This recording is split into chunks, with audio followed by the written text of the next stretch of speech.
One episode to rule them all. Welcome, everyone. This is Illiterate. We are closing our series on the Lord of the Rings. Welcome, my name is Evan. I have checked back in on the new Amazon series. I am hanging out with my buddy Taylor. I have looked into what came from the movies. And now today we talk really about the impact of everything post Jackson leading up to the series. Now we're in the midst of the Rings of Power. When we first started the series, there were only a few episodes out and the reviews were very mixed and it was very opaque. I was very confused. I said as much on the show. And now people they have formed opinions and it's not great for the series itself. I seem to have found overwhelmingly negative responses to it, and like I say, this isn't my material. This isn't something that I have a nostalgic attachment to.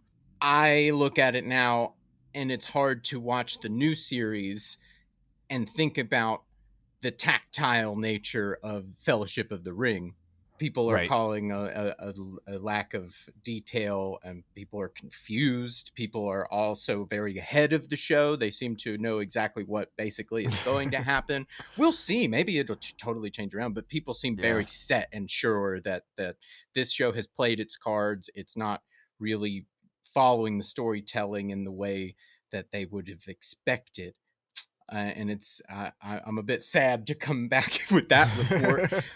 But I'm a bit baffled to an extent because I was confused, but now I'm just sad for a little bit. So, but there's a lot to garner off of this, and we can go a lot of different directions. Yeah, let's talk about just how it came to be, I think, because people have been waiting for this for a while, and then we'll dive into what happened immediately after Peter Jackson's Lord of the Rings, and like you said, all of the other things that Tolkien and his books and the adaptations wrought upon us. So the brief Rings of Power summary, the television rights were up for grabs because we had said Saul Zaentz and his cadre of producing owned the merchandising, theatrical, etc.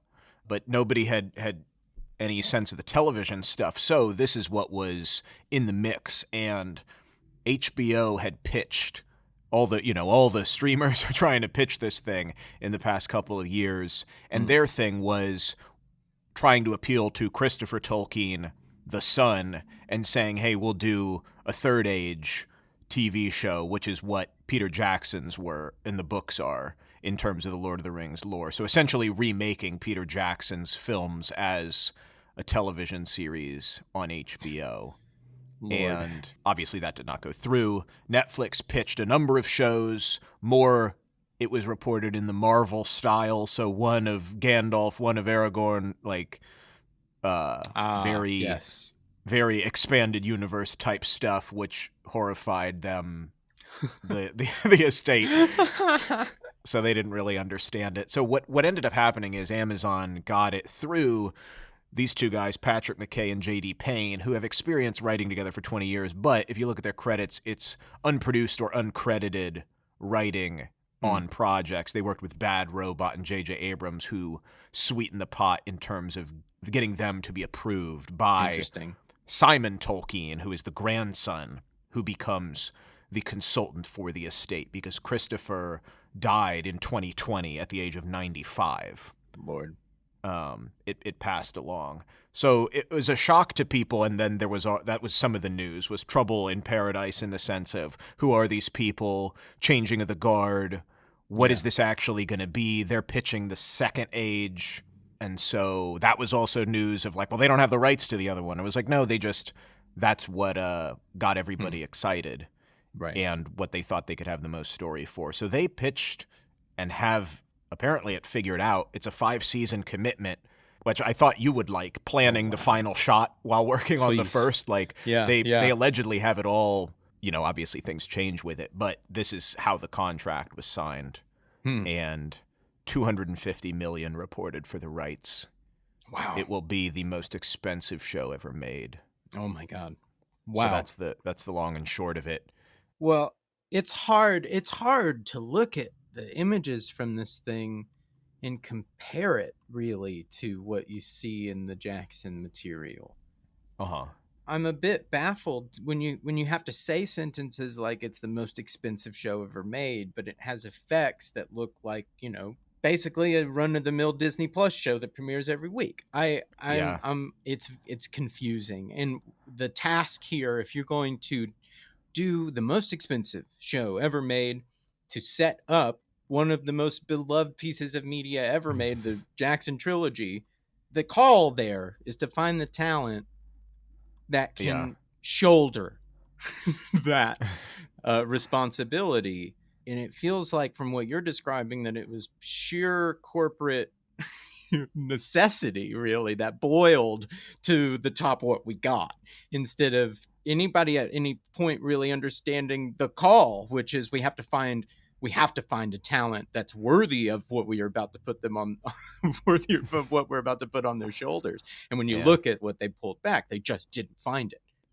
And who knows how much, it's like Jeff Bezos was personally in the negotiations. He has a big love of fantasy and this sort of thing. So who knows how much sway there was on Right. brown nosing and kind of like the George Lucas effect of like, sure, boss. Okay, boss. Whatever you say, boss. I don't know.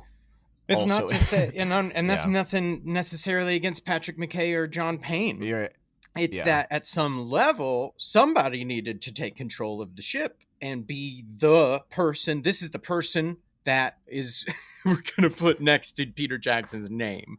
I'm fine with Patrick McKay and John D. Payne working and developing and writing together, and fine. Okay, great. But then Yeah.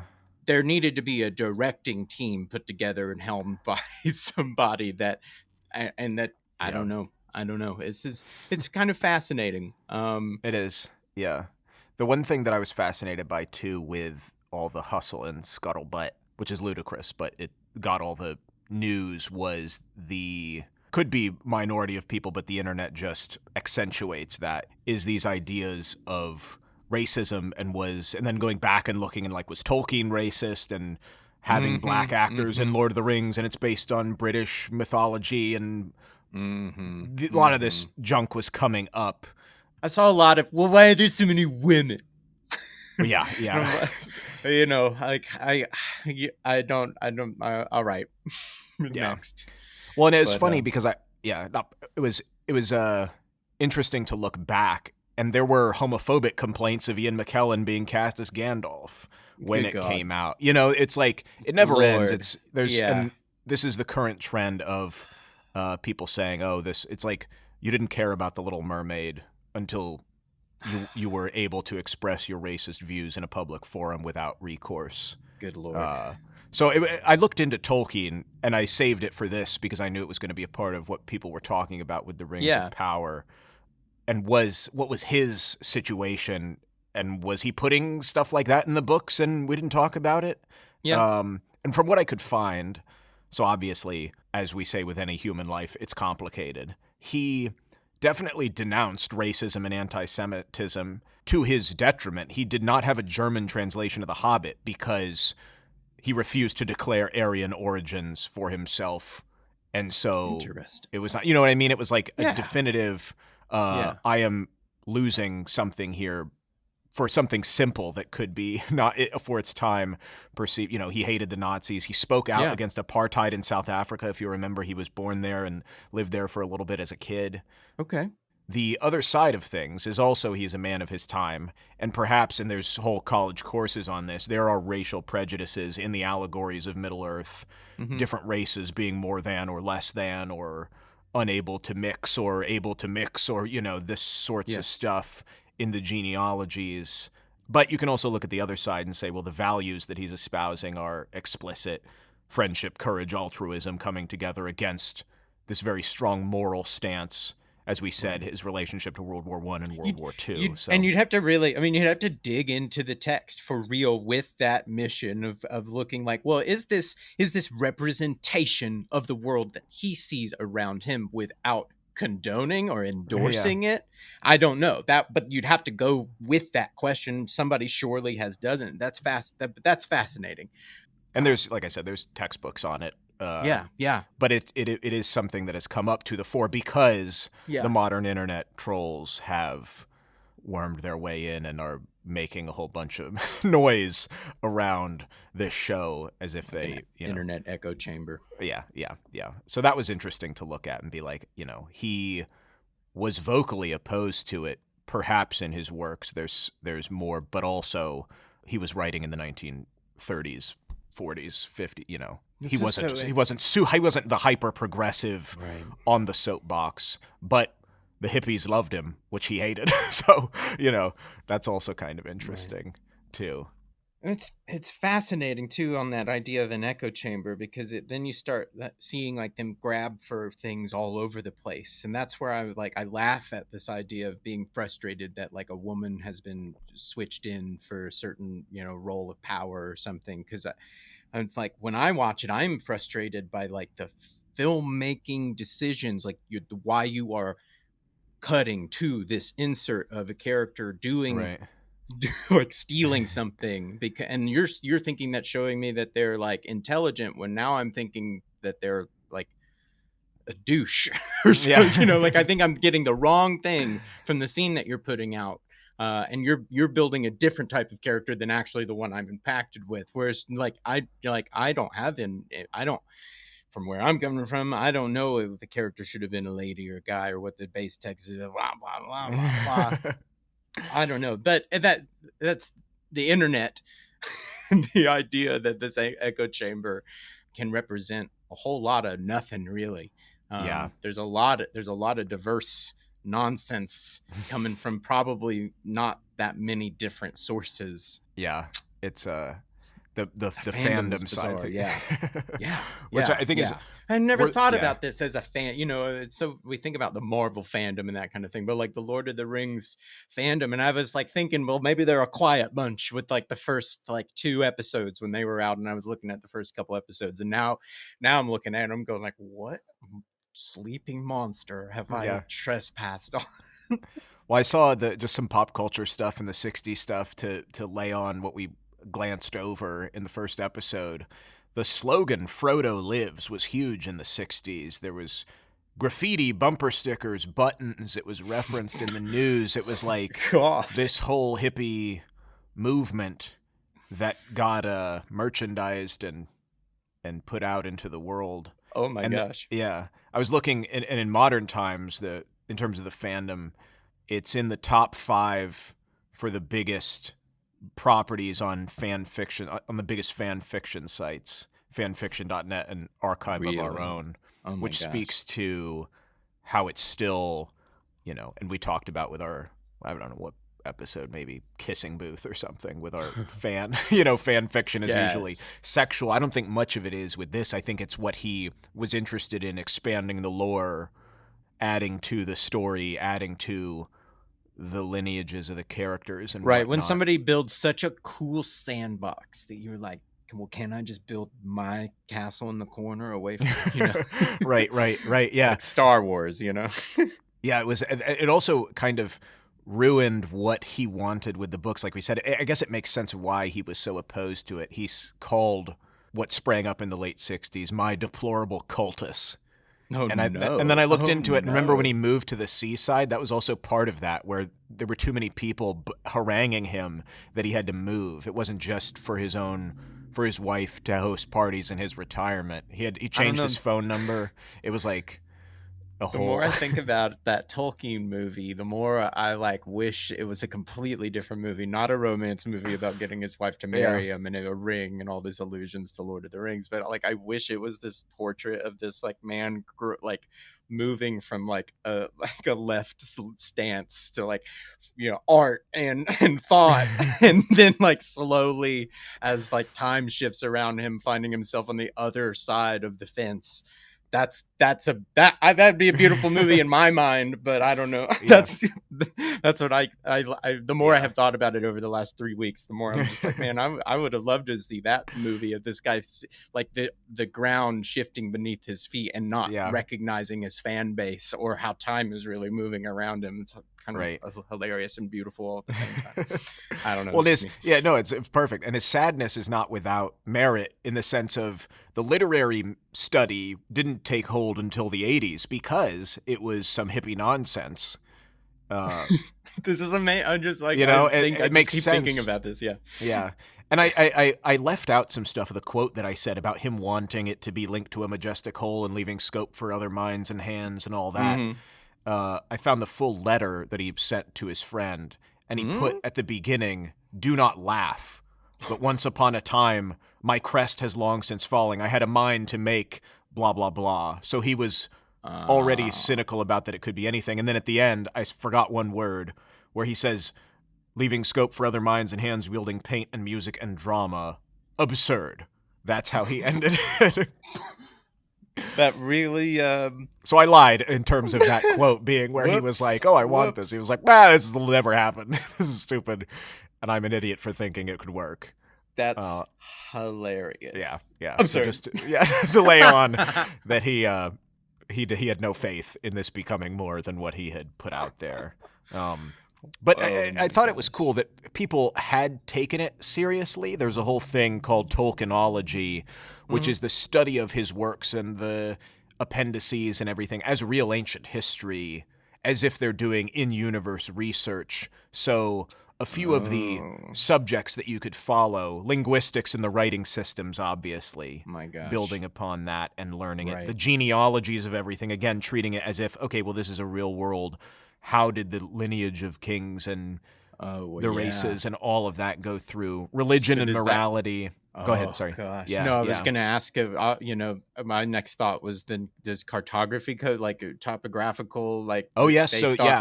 Based on what... Yeah. So you could track the astronomical phases of stars and moons that he's referencing to determine how the geography of the land worked. It's so real. The census and population research to delineate who lived where and how much and how that shifts over time. Of course, the strategies of the wars and the different groups and how that affected their culture. I mean, it's like, it's just you could take it as if it was a real world and divide it by country and say, this is how this built up over time. Skyrim by another name. No. Yeah. I'm that's what the next thought I've had now jumping to, like, why isn't this a living, breathing, open world, beautiful game like we have gotten accustomed to with some of these things? Skyrim, obviously, Red Dead, Grand Theft Auto. I'm just like, this is so much more real than I mentioned earlier. The idea of the sandbox. Somebody builds such a cool sandbox. Man, get in there, room for me in it. Star Wars is my next comparable to that. Yeah, but like Star Wars doesn't have a set like geography. I'm sure it does, but it does. It's not like something that you can draw out or something that buy a board. It's got game its galaxies and planets. It does, but that's a little bit far from here's the map. And there's the mountain range, and here's the river, and there's the forest, and and here's how it affected people's language over time. And there's the stars. Yes, exactly. And here's what they saw from that perspective in the sky. And that's how their so religion, much more rich. Yeah, exactly. That it's so much more rich. It's so much more connected. It's so much more like set in stone and real in a way that now I'm struggling to draw a comparison to. And now my next thing is, like, why is Skyrim and not just this? Well, I'll throw you some influences based on some stuff that you mentioned and maybe add a little bit more as far as here's all the nerds who took this and tried to take the inspiration and do their own thing. Takashi Tezuka. Absurd. Can't do it.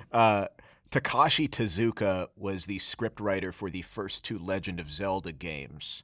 And he loved Lord of the Rings. And obviously, they're trying to make that in 8-bit or 16-bit representation. And then the fantasy boom in the 70s following the 60s, Dungeons and Dragons, definitely. They also feature several races, halflings, which are hobbits, elves, dwarves, orcs. I got to stop you. I've just had a completely different thought that, I'm thinking about it now, and I've never played any Zelda game. Oh. but I want to know what Zelda's relationship to Link is. Oh.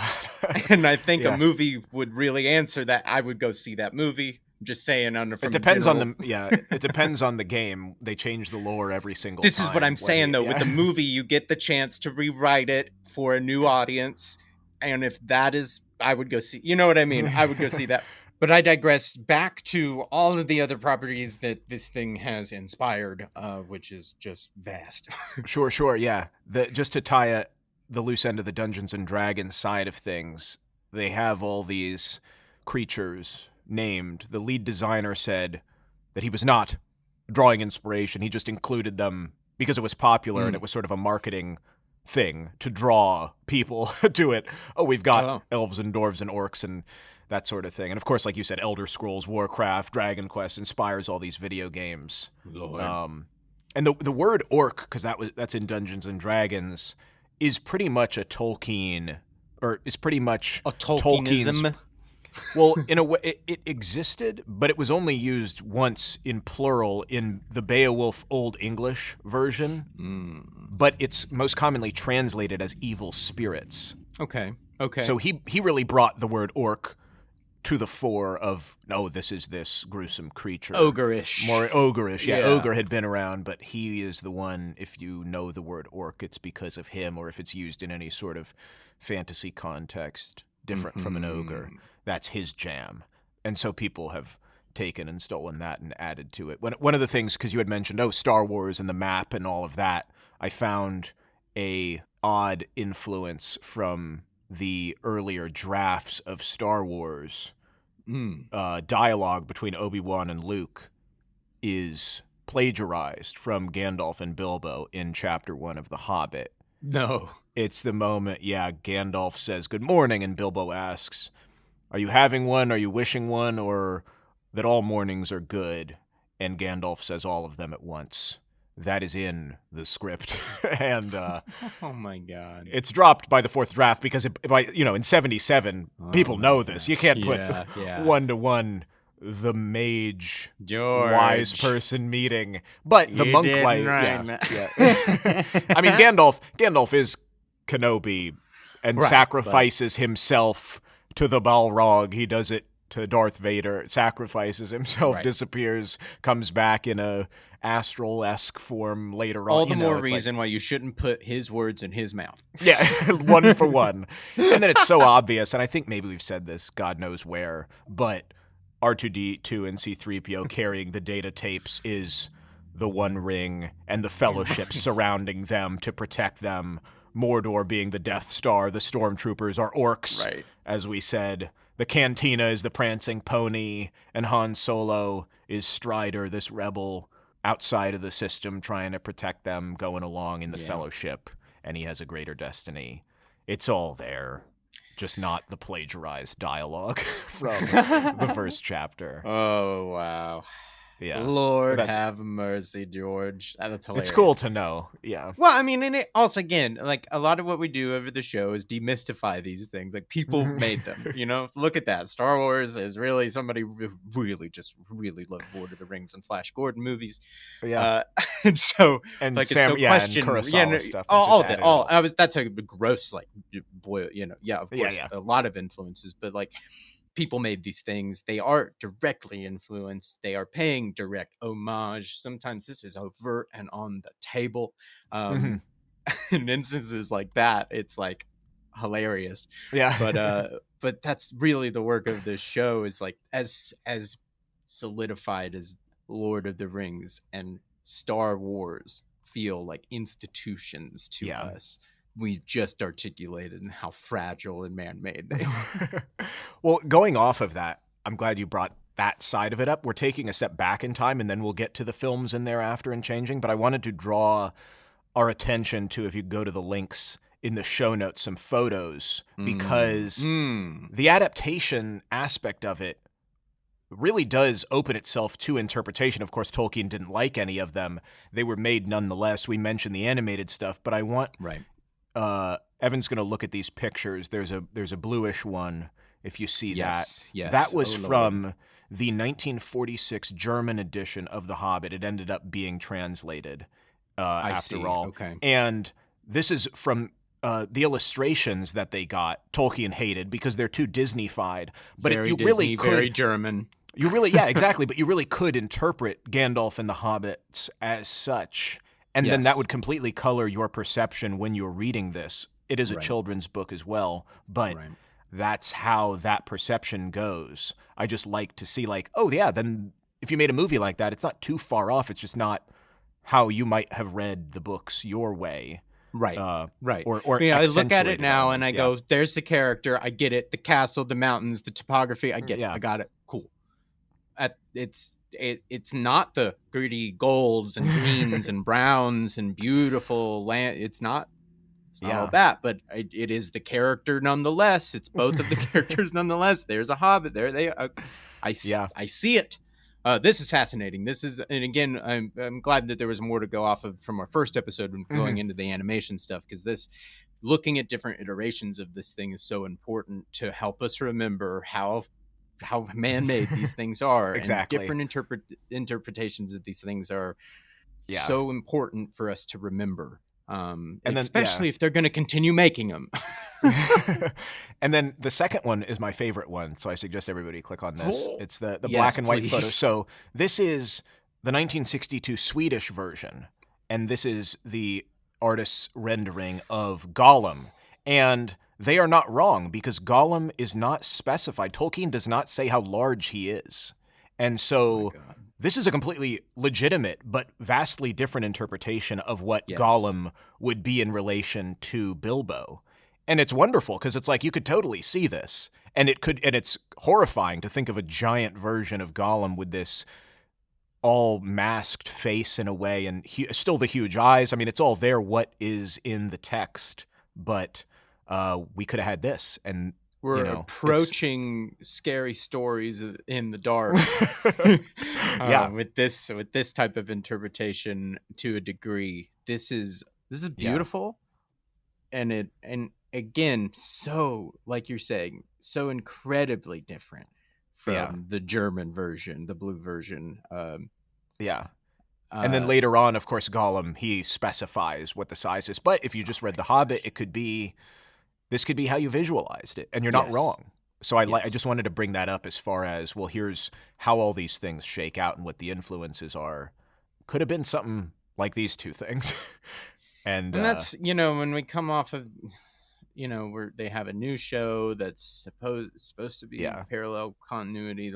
Is somebody else going to redo the breadth of it in 50 years, and then is it going to have to be the same, or are we going to have to reinvent these things? Then do these type of designs come up and get looked at again, when we're all gone, and people love this story, and for some reason we got to pump more money into making it again. We write these things off right now, and I think that would be at our peril to not absorb, especially if you're interested in a particular piece of media, if you really love a property, character, a story, to really delve into all of the different iterations of it. And you can hold your opinions of what you love and what you think is right. That's great. That's perfect. But to absorb and really digest all of these other iterations, I think, is so important to really getting to the meat of the material and understanding it, and then understanding how hard it is to really bring these things to life in a different medium, in a different form, to visualize it, to put this pen to paper and draw this incredible grotesque monster I'm looking at right now, and then all the way, if we were to actualize it and hand this to a studio and we're going to shoot this scene on Monday, it's an incredible amount of work, and the opportunities to interpret this work are not done. And I want to put a pin at how important these things are, because again, Star Wars, Lord of the Rings, these things that feel like institutions, they're solidified, they're foundations. They will be rewritten at some point for the audience. I was just looking at like how on TikTok people think that certain Gen Z humor doesn't make sense, or it's just completely out there and not funny, and who would laugh at that. And it's like, compare it to the Dadaist movement post previous 100-year flu and lingering World War I and Yes. instability all over the world, what art was created was just life is absurd, so let's laugh at the nonsense. Right. And it's happening again 100 years later. Oh These my things, gosh, you're so spot on. Yep. shift around. So the version of whatever big epic fantasy thing may have a woman in it where once was a man or whatever it might be. So like when I look at these things, it just makes it so much easier for me as a screenwriter, as a creative, to sit down and feel like, well, I can do this, a day at a time, a task at a time, but I can, you can do this, and you can create something that you're just as proud of. Somebody made these things and other people interpreted them. I just love humanizing these things, bringing it back down to like a couple drawings, a couple small interpretations from people who never saw any of the material that we are so connected to. Yeah, exactly. It's really important to help us contextualize this, and especially when we find ourselves so confused when we're looking now at a new... Say, no, that isn't it. It's like... Right. The Swedish lady who drew this in 1962, she was right. Who's to say? Exactly. She didn't get it wrong. There's nothing wrong about it. This is and that's so important and so fascinating. For sure. Yeah, exactly. I love how you're saying there's so many different ways that it could be done. Who's right and who's wrong with some of this stuff. Obviously, people have their opinions, which leads us perfectly to a bit of research about what in the heck happened with the Hobbit films, because they were completely over my head. I didn't care or follow. Right.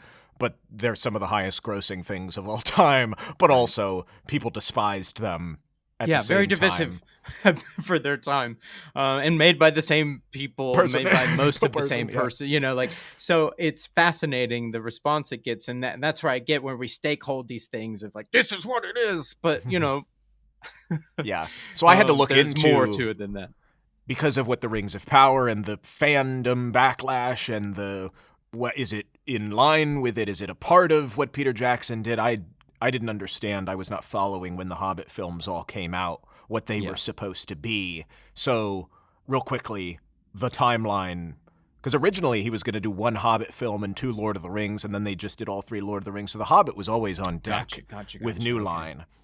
Peter Jackson, shortly after the Lord of the Rings films were completed, filed a lawsuit against New Line. Whoa. Because he said they shorted him on revenue from the merchandising. They withheld money. Their accounting was all wrong. Oh, my gosh. And he's got to get paid what he's owed. And Robert Shea basically unfriended him on Facebook and was like, Peter Jackson is greedy. He's never again going to direct a film here. Persona non grata at the New Line Studios. Get out of my face. Cinema. Yeah. So, of course, that halted development. And this is the intervening years after, mid to late 2000s. Wow. New Line, however, has a bunch of flops in the film department.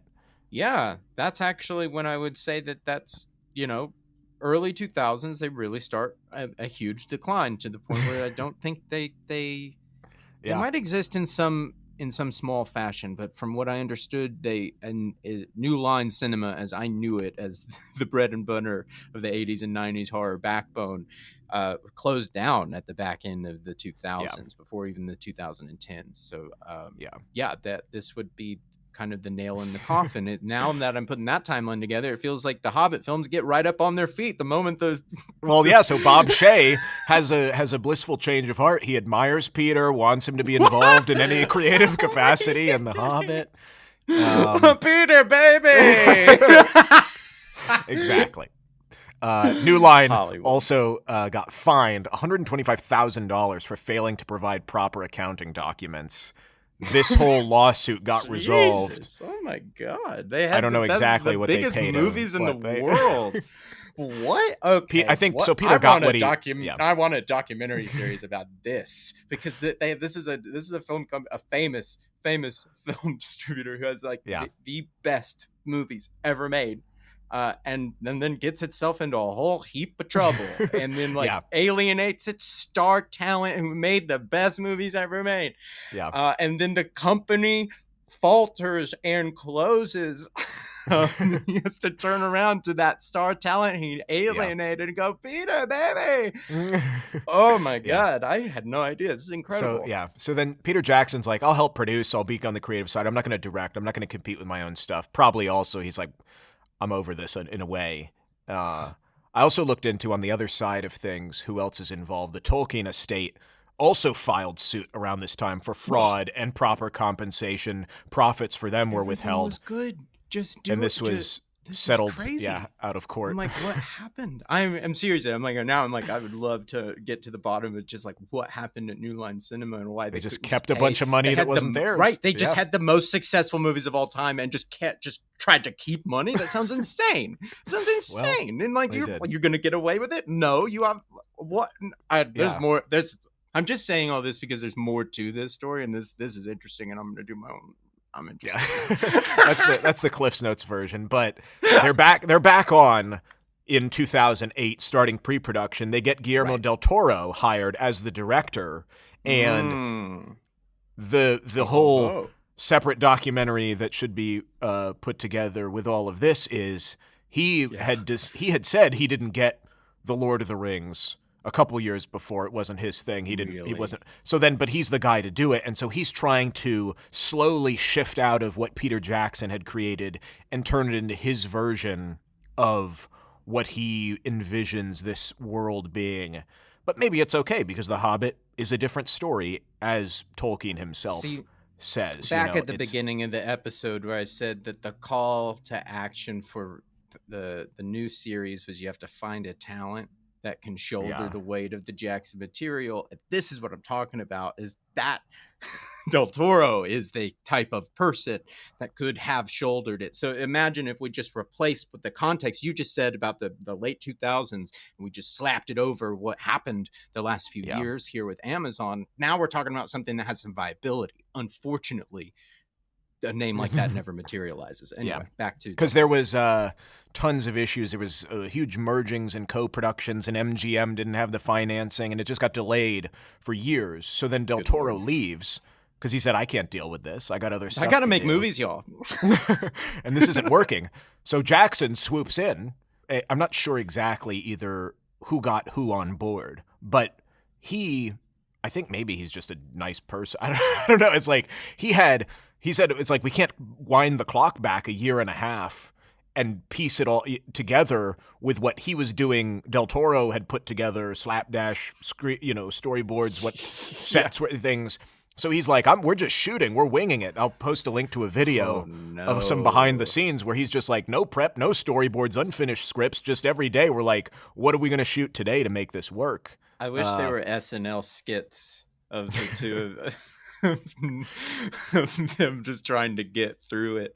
And him and Peter just being such a nice guy. He's doing the best with what he can, but like, come on, Guillermo, what monster is this? This isn't how the Hobbits look. Yeah, it's a musical number. I don't know, what he would have put in there, but it also got shifted from 2 to 3 films. That's always a good decision. I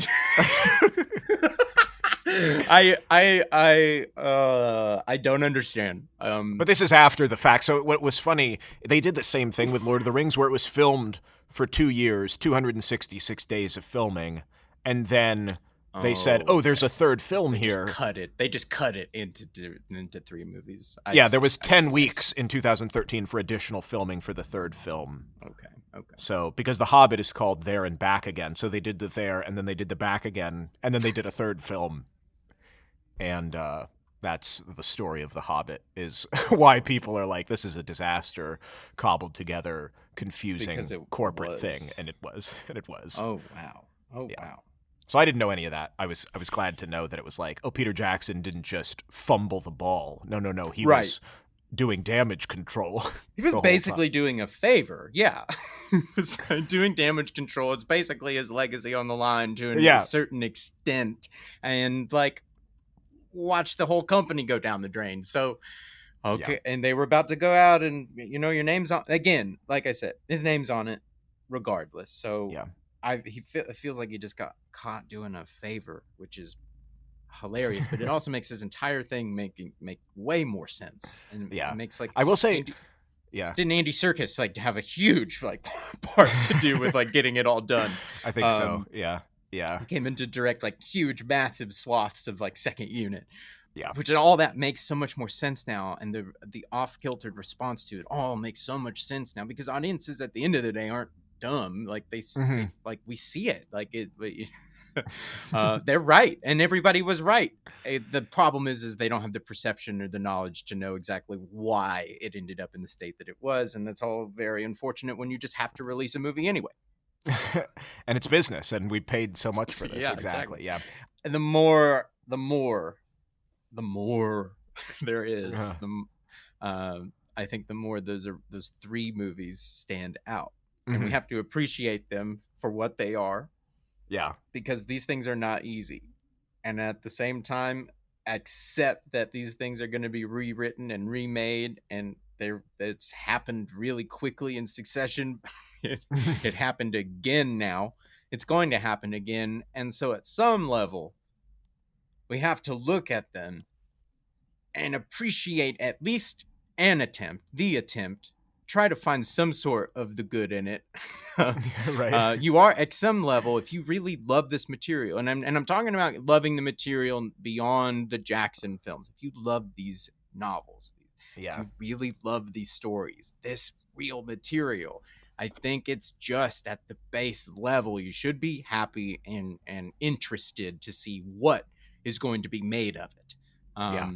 At some level, you're getting more of it. I have to think about this. I was telling people when Star Wars got bought, either you were going to have no more Star Wars for the end of time, and what you got is what you got, and that was just the party, and everybody's late to it, and there will be no more tickets sold to this party, or the only entity capable of buying it purchases it, and we get some more of it, and is that sandbox big enough to where everybody can be in it and have their own space to make on it? Does it affect yours? Really? You know what I mean? Yeah. So if you really love these properties beyond just the movie you like, or just the character, the moments that you like, if you really love these properties, there's something really to garner from, man, they're taking another shot at it. Well, they didn't get it. I don't know about this one, but hey, popcorn, you know what I mean? Yeah. Again, at the end of the day, entertainment. That's the optimistic view, right? which I love. Yeah. That's what we try to do here. Let's culminate here with, in a perfect segue, the Peter Jackson films, and up to today, what really changed because of them? Looking, like you said, taking what you get and making the most of it. What did happen that we're living in now that they really moved the needle on in cinema, culture, and otherwise? And, the biggest bullet point being obviously fantasy being taken seriously. Right. That was not the case in 2001. Sci-fi was Star Wars, but nothing fantasy. And it's like this proved that fantasy could play on a Star Wars ball field for real, on a general audience level for real. Yeah. And we have a competing television show now at the same time as this is, it's like, it's no longer special. And then alongside that, I think, of equal measure, quality actors in this genre space, Sir Ian McKellen, rising star Viggo Mortensen, everybody else involved, obviously. That was a big deal, which I think people take for granted, that the Marvel movies have huge brand name actors and not B-listers. That's a direct reflection of, we can take superheroes seriously if we can take being an elf seriously. We can put Nicole Kidman in this wardrobe and they will love it. Yeah. So I think we forget that also is cause for people wearing capes and latex and spandex and whatever is this. And then along with that, the level of post-production efforts, motion capture, performance capture, the technical side of things, that's all day, every day. Evan, your wife knows. She's watching the footage of all this stuff. Well, there's the scope and scale both in front and behind the camera has just evolved beyond what we think of movies being. Like this really opened up a new scope and scale for telling stories that has, I think, looking back over the last 2 decades, has set a real precedent for what an epic is going to be. Is for what then increasingly what studios thought worthy of investment with these. Mm-hmm. That's where you see the rise of tentpole cinema. And so this is on the onset of streaming. So this divide and chasm comes of, well, what format is it for, and where do audiences want to go for what? You know, Lord of the Rings leads that charge of the things that you want to see in the theater. Mm-hmm. So it's ultimately so surprising now that these things are battling it out on a streaming level, and coming for that space too. That we brought that scope and scale that we thought this is what a movie is. Now we're saying this is what a TV show. This is what a TV show is, and now the lines between the two are blurring. And I think yeah. And I would say that's what's so cool is that it seems obvious, and this is probably my final point of the whole thing, and the change is, and I could just be waxing poetic about it, but it did really show to a lot of people, and maybe not as much studio people, but the audience, to believe that nothing is unfilmable. Because this was the most unfilmable thing. And now we have, especially based, I'm just talking about even books that people are like, no, Watchmen, and all these done before The Hobbit comes out. So Cloud Atlas, unfilmed. They did it. Dune. Now they just did. These are all massive books that nobody said could be done. And I feel like the Lord of the Rings really did open that up. And we are seriously losing the context too, as an audience. Of how far we came so fast with these things. Seriously, in the 90s, we were saying that like X-Men might be impossible. You know, like these superhero movies, the way we're thinking about them might be impossible. And now it's so blasé to think about a superhero movie in this scope and scale, and how fast that became the precedent. Now this is what a movie is. In 1995, what a movie is looked way more like Forrest Gump, which was still groundbreaking. It's hard to even contextualize how much that movie was breaking down the door of what was possible. But then when you look at just the images of it, you go, you can go and capture that footage. They can go and capture those images. Good luck with Lord of the Rings. I think we think of as what we expect as audiences are really astronomical, and what we think is possible. Well, that's not even in the game anymore. Really, computers and the currency of effects that we are living in the last 20 years have completely erased this notion of, is it possible to film? And our language of storytelling and the deep world and the lore, and it's all combined, that I think it's a great summation of like, oh, here's the reaction to the Rings of Power. It's like, well, that's the movie's fault. It did so much all at once. Yeah. That's where I am left underwhelmed with the new series, and where I disagree with where your intent is for your cutting momentum shot to shot and what that's supposed to say about your character. That's all now. Can you tell a story? It has nothing to do with, can you put me in the time and world? Now that stuff, we can do that. We can walk in an LED stage downtown and walk onto the Mandalorian stage and be transported anywhere right there. Now you see it. Now it's reflecting light onto your costume, and you are living there. It's right there. Now it's all about, how do you tell the story? Where do you put your camera? Why are you putting it there? What is the intent? What's the takeaway? Can you tell the story? I think that now this has been a beautiful place to wind back on this episode and try to understand, maybe, again, if you love this material, what's going on in this show, and being able to read it a little bit more. Good Lord. Wow. We reached it. This is the end. Lord of the Rings, done in the books. It's been on the calendar for God knows how long. I learned an immense amount. I hope you guys did too. Thanks for sticking with us. 3 episodes. My gosh, this is great. I certainly have way more context for these things, and my affinity for those 3 Jackson films are just going through the roof. And that's what I was saying. Going forward, got to appreciate the things we have, but also, we're moving on and being able to dissect and analyze a new version of this story. It's not the last time this is going to happen. So brace yourselves. Check out our links if you are curious. Again, if you were running and listening to us and didn't get to click on the pictures, give them a look. Reach out to us at ILLITERATEPOD on Instagram, or illiteratepod@gmail.com with any questions, comments, curse words, suggestions of episodes. We're constantly getting them. We're going to do old stuff, new stuff. We're not just tied to what's happening week to week. As you can see, we go back in time. Get in touch with us. us. Yeah, get in touch with us. You never know. We'd love to hear from you. And until next week, stay safe, and we'll catch you then.